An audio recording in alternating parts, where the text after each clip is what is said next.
Welcome, you sons of binges, to another episode of The Binge Effect.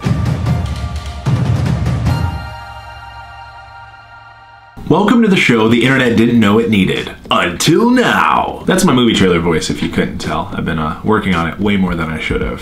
Anywho, for returning viewers, you may notice I may have dropped the lav mic clip to an object bit. Not because it's stupid, I love it. It's the fact that I'm out of AAA batteries, so it's useless. And actually my arms were cramping from trying to actually talk into it. So, you might be sticking to normal microphone mode. We'll see. Show evolution, who knows what can happen. Anyways, this is the show where we focus on a creator from all mediums, medias, they make stuff. And we focus on creators and find out why everybody loves them and why you should too, and why are they binge-worthy. Today we are focusing on the multifaceted, talented man, Felix himself. I've never used the word facet until right now. I don't know why that came to my mind, but I like it. We're gonna keep it. Today we're gonna look at one of his episodes from his Process series called A Simple Lesson from Bryan Cranston. Bryan Cranston, the lead actor in the show who portrays Walter White, did a tremendous job portraying a tormented character who underwent drastic, deliberate, and molasses-slow change. For those of you that don't know, that is not Felix there. That's Bryan Cranston playing Walter White from Breaking Bad. We'll take a look at Felix in a second, but I wanted to talk about this opening scene because he's already taken footage of Breaking Bad, and with his voiceover and his scripted word, it has to be scripted, unlike this where I just use words that pop into my head. He has to put it down because it's eloquent, it is elegant. The fact that he uses molasses as a descriptor shows that it's not just something he's doing off the cuff, but he's actually taken the time and scripted it and written it down, and he's presenting it very well vocally. And while the outcome of Cranston's performance was incredible and contains many things we as artists can learn from, his simple approach to repeatedly achieve those results throughout his career is far more interesting to me. I watched this one a couple times because I love what you did here, Felix. So while he's connected his scenes of his voice over Breaking Bad clips, he included his own shots of coffee and preparing coffee, so it easily, I'm gonna say tricked, but not in a negative way, but in like your mind's with it, like he's drinking coffee and then boom, the color change, the hood back, and I'm Felix and I'm sitting here drinking coffee. Like, that's sick. That is great. For lack of a better term, I'm gonna use the video editing term cross-dissolve between Breaking Bad and himself to where it wasn't just like a jump cut, but he's easily brought us into his world and what he's talking about. And I love it. This is Process, a series that explores the many facets of creativity through dissection and execution. So he's got a series called Process. It's dissecting things in creativity and execution is brilliant. I think something like this is something that's gonna be so appreciated now, but also in the future because it's covering so many aspects. And in this one, it's the lessons of Bryan Cranston. But even the visual effects he's used, I'm talking really fast. Slow down, Luke, slow down. Quick side note, I've been making my own espressos, so I ordered myself a mug. Look how big this thing is. It's as big as my face. Yeah, so I'm a little wired, and there's a whole cup of whole milk in it. Anywho, the opening sequence of this, I love. Visual effects, glitches, which I'm all about right now. But it just lets you know, like he's legit. He knows what he's talking about. With YouTube, anyone can make a video. Look who's making a video right now, me. But he's a professional. He's doing great visual representation to show, hey, I'm qualified to talk about this. Here's why. And just the effect of him walking into other shots of him to present Process is just... And then he picks up the camera at the end. And that's what breaks the fourth wall, in my opinion. I'm a theater major, I can talk about this. When you break the fourth wall, you talk to the audience. But when you're watching an opening professional sequence like that, and then you pick up the camera, it breaks the fourth wall of like, oh yeah, like this is on YouTube. And someone's making this. Not a team of people, someone's making it. And while we might see some level of growth and success from these actions, as an audience, we're still only seeing the tip of the iceberg. Until we understand the driving force behind those actions, we limit ourselves and our growth potential. I love that the visual effects are just thrown into it while he's talking. And it, like, if I were to accomplish something like that, ooh, look what I did! Mom, love me! The fact that he has Process instant car service, request a car, on his phone. That's thought out, that's made, and then put on the phone to film. That's awesome. And then the car drops in, but he doesn't even acknowledge it. Like, that's just part of the visual thing that keeps you interested in the video while he's talking over it. It's pure crowd guidance. Like, you're guiding the crowd into what you're wanting to say, but also keeping them invested in what you're showing them at the exact same time. And that's something very difficult to do when you're a talking head at points. And then speaking of talking heads, it jumps right into him talking in front of a backdrop that's well lit, well color graded. It's amazing. Like, it's just a mesh of so many facets. Again, I said facet, but it's a mesh of so many facets of media in a video that you don't normally see put together, let alone like not acknowledged, but it's just part of the video as a whole. And that's what gives it that quality. I did it backwards. Quality, there we go. Quality. We're gonna hit pause for a second, and it's time for a generic commercial break.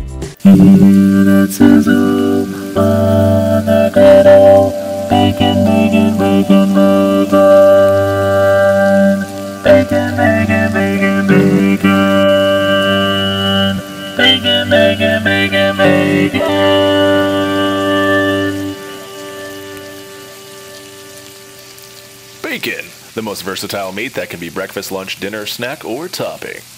Bacon, bacon, bacon. Wasn't that a great generic commercial? Literally anyone can make them. If you'd like to submit your own and possibly have it on the show, feel free to follow me on Twitter @BrainChunks. Upload your video, put it on YouTube and tag me, whatever. But use hashtag generic commercials and let me know on Twitter that you've uploaded. I'll be happy to use it on the show. I don't mind making them. I love making them. But audience participation is also a very fun thing to do. Anyways, back to the regularly scheduled program. A simple shift in his focus pushed Cranston to focus on the process instead of the outcome. And how many times do we as creators directly attach our happiness or our serenity or self-worth to the outcome of a project? I love the lighting of the shot, I love the set of the shot, and his presentation. Not only is his talking very professional and defined in what he's saying, which is very hard for me to do, but he has his hands, I don't know if he's been trained professional, but your hands are talking as if you've been taught how to present yourself as you're talking, which is very hard to do. I'm not sure what to do with my hands with what was going on, and at the end of the day. He also says we as creators, like he's encompassing people watching, like he's making this for the community that he's a part of. This is Netflix, Amazon Prime, Apple Plus now. Like, these are very talented people, but they're outsiders making content for us. Whereas YouTube, I think that's what defines us, is us making content for us. And Felix is definitely showing that. Joseph "Smokin' Joe" Frazier was an American professional boxer and held the title of undisputed heavyweight champion from 1970 to 73. The idea of mastery was not foreign to Frazier.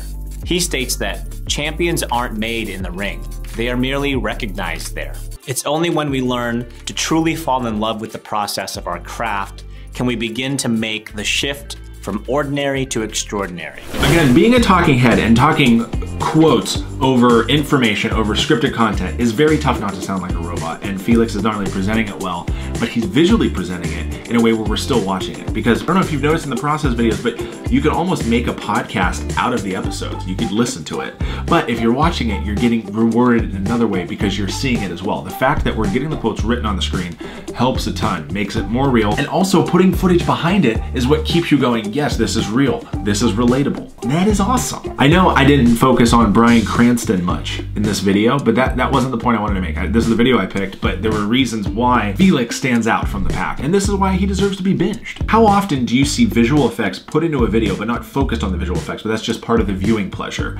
Put that on top of the great scripted voiceover that sounds natural in presenting it, and it's it's enunciated or pronunciated? One of those two. On top of that, then the lighting, color grade, and the set. Like, it is thought out and catered and created with intent and purpose for the viewer. Matt D'Avella, Ella, has been talking about bringing Netflix quality type content to YouTube, and I think Felix is doing that and has been doing that. So that's awesome. I love the outros of YouTubers because there's so many different variations that you can do. We're gonna check out Felix's right now. Thank you so much for watching. If you enjoyed this episode and want to stay up to date with future episodes, please subscribe if you aren't already. And if you want to support this series, you can do so over on Patreon, where patrons get a monthly vlog which documents what it takes to make these episodes happen. The first of these vlogs is live and ready for viewing over on Patreon. Thank you again for watching, and I'll see you in the next video.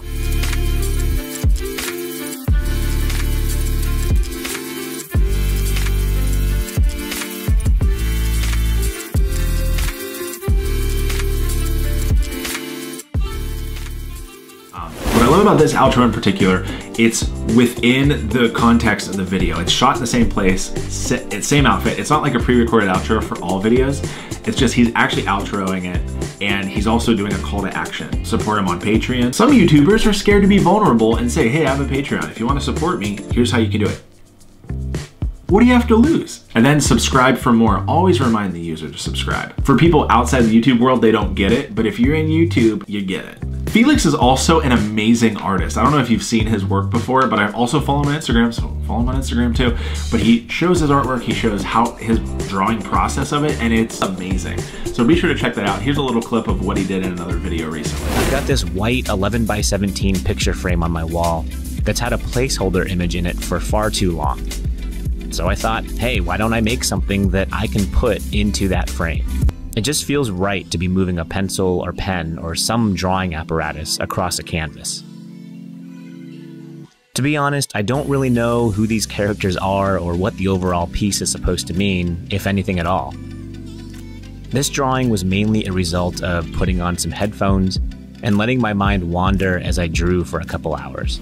Like I said, he's a great artist, but I love too that he had a frame and he's like, I gotta fill that with something. It's almost like someone else I know, what they did with a 16x20 frame. Yeah, that's me as an astronaut. I had a frame and I was like, I need something. So I photoshopped me as an astronaut, printed it out, put it in a picture. Now my 3-year-old thinks I was an astronaut, so that's some imaginary big shoes to fill, as you can imagine. But anyways, he's also a great artist, so be sure to follow him on all aspects of social media. We'll put it in the description below. As of this filming, he is at 931 subscribers. For this caliber of content that he's creating, in the hundreds of thousands, if not millions of subscribers. So be sure to go check him out if you like his work. We're not just telling you to subscribe, but like if you liked what you saw here, this is just the tip of the iceberg of what he's created. So going over to his channel, I will link to it at the end of this video. Let's get him to 1,000.